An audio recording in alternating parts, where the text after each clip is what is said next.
நானும் என் வாழ்க்கையில ஏகப்பட்ட சூப்பர் ஓவர்ஸ பார்த்திருக்கேன். ஆனா இந்த match Kolkata Knight Riders versus Lucknow Super Giants ஆடுனாங்க பாருங்க ஒரு சூப்பர் ஓவரு.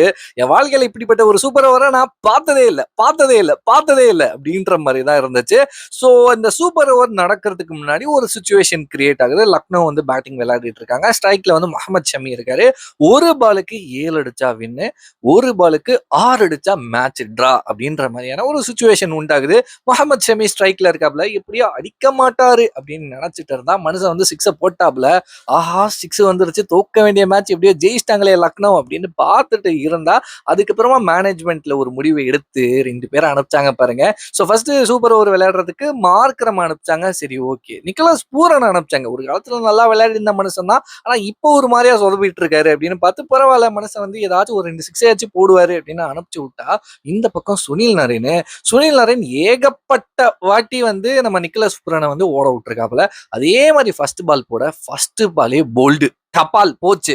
இருக்கிறதே 2 விக்கெட் தான் சூப்பர் ஓவர்ல. அதுல பூரன் போயிட்டாரா, அப்புறமா ரிஷப் பண்ணிட்டு வராரு, ஒரு ரன் அடிக்கிறாரு. அதுக்கப்புறம் மார்க்ரம் வராப்புல, அவரு அப்படியே தூக்கி அடிக்கிறாப்புல, பால் அப்படியே மேல போகுது. அப்படியே பார்த்தா கீழே ஃபீல்டரை பிடிச்சி ரிங்கு சிங் கிட்ட போட்டு அந்த விக்கெட்டும் போச்சு. அதாவது ஒரே ஒரு ரன் தான் அடிச்சிருந்தாங்க, 2 ரன் அடிச்சா வின் அப்படின்ற ஒரு சுச்சுவேஷன் வருது. ரிங்கு சிங் வராப்புல, ஒரே பால்ல 4 அடிக்கிறாப்புல, மேட்சை முடிக்கிறாப்புல.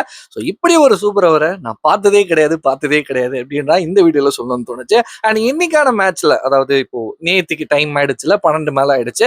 நேத்திக்கு மேட்ச்ல வந்து ரிங்கு சிங்கை வந்து நம்ம பாராட்டியே ஆகணும்.